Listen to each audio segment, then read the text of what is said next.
నమస్కారం అండి. మహాభారతంలో నేడు 43వ అధ్యాయము అంశము పవిత్రత. వినిపిస్తున్నది మీ విజయభాస్కర్. విరాటరాజు కొలువులో యుధిష్ఠిరుడు సన్యాసి వేషం ధరించాడు.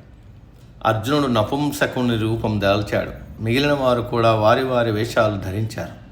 వారు ఎంత జాగ్రత్తగా వేషాలు వేసుకున్నప్పటికీ వారి సహజ అందం విచిత్రంగా దాచలేకపోయింది. వారు విరాటరాజు వద్దకు వెళ్ళి తమను సేవకులుగా నియమించాల్సిందిగా కోరారు.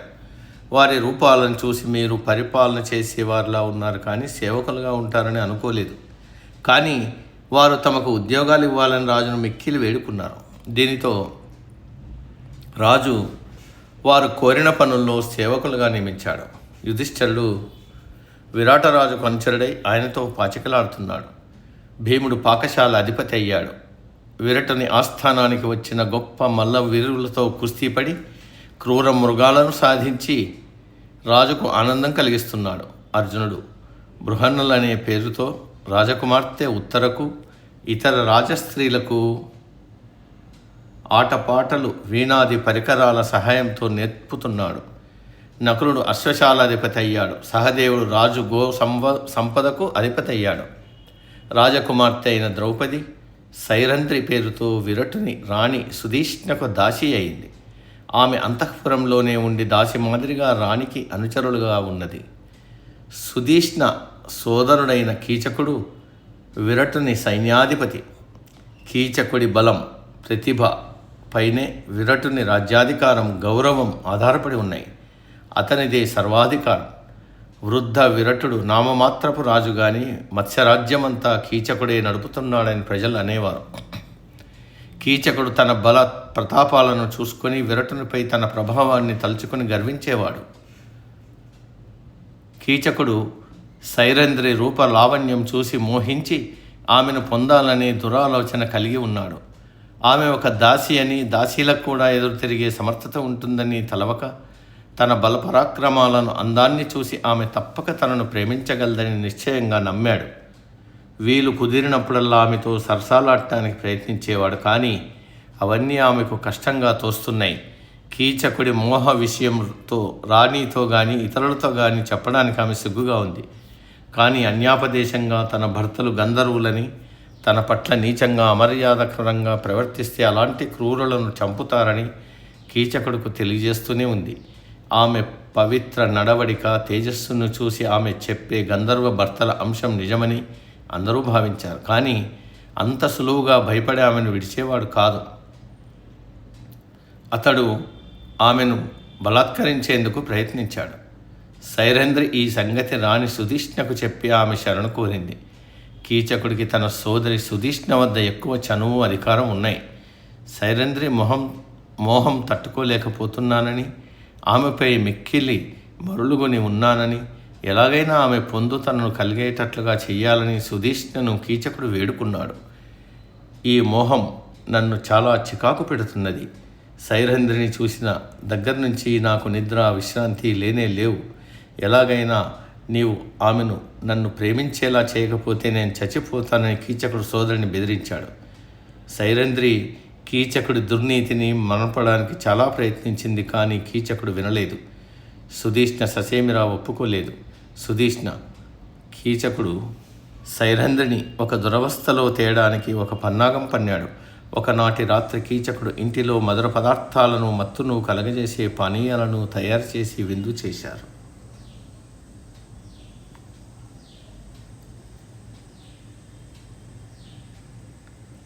సుధీష్ణ సైరంధ్రిని పిలిచి ఆమె చేతికి ఒక బంగారు కలశమిచ్చి దీనితో కీచకుడి ఇంటి నుంచి పానీయాలు తీసుకురమ్మని ఆజ్ఞాపించింది.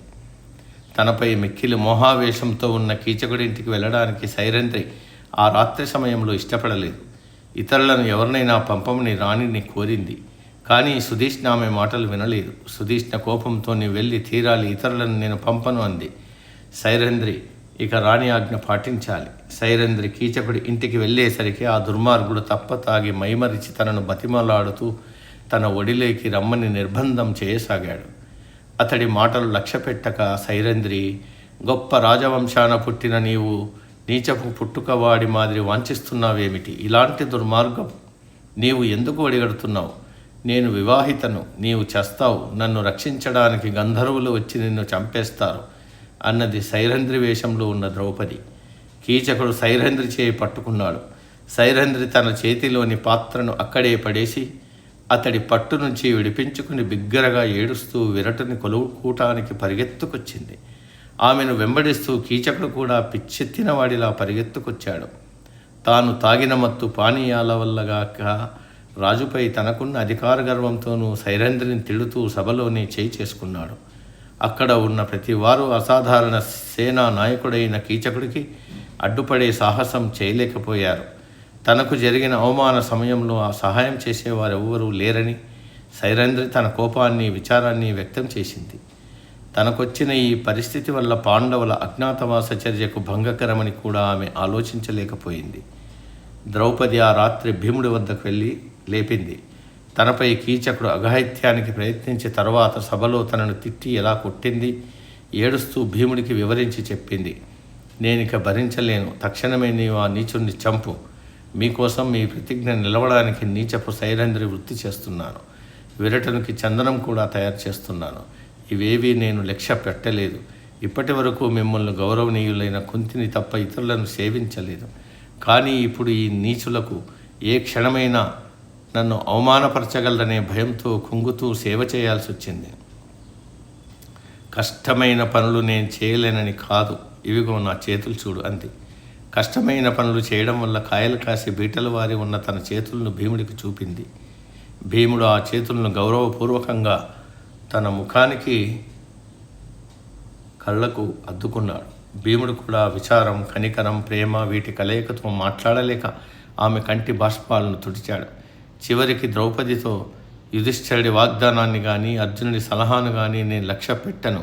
ఏమి జరుగుతుందో కూడా దాన్ని నేను లక్ష్య పెట్టను. నీవు చెప్పినట్లే కీచకుని చంపేస్తానని నిలబడ్డాడు భీముడు. ద్రౌపది అతన్ని బతిమాలాడి తొందరపడరాదని ఆపింది. ఈ విషయమై వారిద్దరూ ఒక ఆలోచన చేసి దానికి కార్యరూపం ఇవ్వాలనుకున్నారు. కీచకుణ్ణి ఎలాగైనా వంచి అతన్ని ఎలాగైనా రాత్రిపూట ఒంటరిగా నాట్యశాలలోని ఒక మూల విభాగానికి వచ్చేలా చేస్తే అక్కడ ద్రౌపది స్థానంలో స్త్రీవేషం ధరించిన భీముడే కీచకుడి కోసం వేచి ఉన్నట్లు ఏర్పాట్లు చేశారు. మరునాడు ఉదయం కీచకుడు మరలా గర్వము, దర్పంతో పేలుతూ సైరంధ్రి వెంటపడ్డాడు. సైరంధ్రి, రాజు సమక్షంలోనే నిన్ను తిట్టి పడదోసి తన్నాను. నీకు సహాయం చేయడానికి ఎవరైనా వచ్చారా? ఈ మత్స్యరాజ్యానికి విరటుడు పేరుకు రాజు, సేనాధిపతి అయిన నేనే అసలు రాజును. ఇప్పుడు నీవు తెలివి తక్కువగా ఆలోచించకు. వచ్చి నాతో జీవితాన్ని ఆనందించు. రాజలాంఛనాలన్నీ నీవే. నేను నీకు అత్యంత భృతుడను అవుతాను అంటూ కీచకుడు ద్రౌపదిని వేడుకున్నాడు. ఇలా ఆమె చేరువకు వెళ్ళి తన మన్మథాగ్ని చూడసాగాడు. అయితే ద్రౌపది కీచకుడికి స్వల్పంగా వశమైనట్లు నటించింది. కీచక, నీ ప్రార్థనను ఇక తోసిరాజనలేను. కానీ నీ స్నేహితులకు కానీ ఇతర అంచరులకు కానీ మన మోహ సంబంధం తెలియకూడదు. నీవు ఈ రహస్యాన్ని ఎవ్వరికీ తెలియబోనివ్వనని ఒట్టుపెట్టు. అప్పుడు నేను నీకు వశమవుతాను, నీ కోరిక తీరుస్తానన్నది ద్రౌపది. దీంతో కీచకుడు బ్రహ్మానంద భరితుడయ్యాడు. ద్రౌపది కోరినట్లుగా ఎవ్వరికీ తెలియనివ్వబోనని ఒట్టు అన్నాడు. ఈ రాత్రికే నీవు ఎక్కడికి రమ్మంటే అక్కడికే వస్తా అన్నాడు. నాట్యశాలలో పగలు రాజు స్త్రీలు ఆటపాటలు నేర్చుకొని రాత్రి అవడంతోనే ఎవరి గదులకు వారు వెళ్తారు. రాత్రి వేళ ఎవ్వరూ నాట్యశాలలో ఉండరు. ఈ రాత్రికి అక్కడికి రా, నీకోసం నేను ఇక్కడ వేచి ఉంటా. అప్పుడు నీవు నీ ఇష్టం వచ్చినట్లు నన్ను ఉపయోగించుకోవచ్చని ద్రౌపది అన్నంతనే కీచకుడు ఆనందంలో ఓలలాడాడు. ఆ రాత్రి కీచకుడు జలకమాడి సుగంధాలను పూసుకుని అలంకరించుకొని నాట్యశాలకు వెళ్ళాడు. తలుపులు తెరిచి ఉండటాన్ని గమనించాడు. సంతోషంతో లోనికెళ్ళాడు. లోపల మినుగు మినుగు వెలుగులో ఎవరో పాన్పు పైన పడుకున్నట్లు కీచకుడు చూశాడు. ఇక్కడెవరు పడుకుంటారు? సైరంధ్రియే అనుకున్నాడు. ఆ మినుకు వెలుతురులో తడుముకుంటూ పాన్పు ముద్దకు వెళ్ళాడు. మెల్లగా తన చేతులను పడుకున్న వారిపై వేశాడు. అయ్యో, ఇదేమిటి? ఇది మృదువైన ద్రౌపదీ శరీరం కాదే అనుకుంటూ ఉండగా భీముడు లేచి కీచకుడిపై పడ్డాడు. అతన్ని నేల మీద పడేశాడు. ఆశ్చర్యపడ్డాడు కీచకుడు. వారిద్దరూ ఘోరమైన మల్లయుద్ధం చేశారు. ద్రౌపది ఒకానొక గంధర్వ భర్తతో యుద్ధం చేస్తున్నానని అనుకున్నాడు కీచకుడు. అయితే భీముడు కీచకుడు మధ్య యుద్ధం సామాన్యమైన విషయం కాదు. భీముడు, బలరాముడు, కీచకుడు ముగ్గురు బాహుబలంలోనూ మల్ల యుద్ధంలోనూ సమానమైన వారిని ఖ్యాతి చెందారు. భీమ కీచకుల యుద్ధం పూర్వం వాలి సుగ్రీవుల యుద్ధం మాదిరిగా ఉంది. చివరికి భీముడు కీచకుడి శరీరాన్ని పొడిచి కుక్కి ఒక రూపం లేని మాంసం ముద్దలాగా చేసి చంపేశాడు. ఈ సంతోష వార్త ద్రౌపదికి తెలిపారు భీముడు. తన పానశాలకు వెళ్ళి భీముడు స్నానమాడి మంచి గంధం శరీరానికి పూసుకుని కమ్మగా నిద్రపోయాడు. ద్రౌపది ద్వారపాలకుల్ని లేపింది. కీచకుడు నన్ను పొందడానికి రాత్రి వచ్చాడు. నేను ఇదివరకు అతడితో చెప్పిన ప్రకారం నా గంధర్వ భర్తలు అతన్ని చంపారు కనుక మీ సేనానాయకుడు మోహజాఢ్యానికి లోనై చావు తెచ్చుకున్నాను. అదిగో కీచకుడు శవాన్ని చూడండి అని ద్రౌపది ద్వారపాలకులకు చూపింది. కీచకుడి శవం ఆకారం లేని ఒక ముద్దలా పడి ఉంది. సమాప్తం. సర్వే జన సుఖినో భవంతు.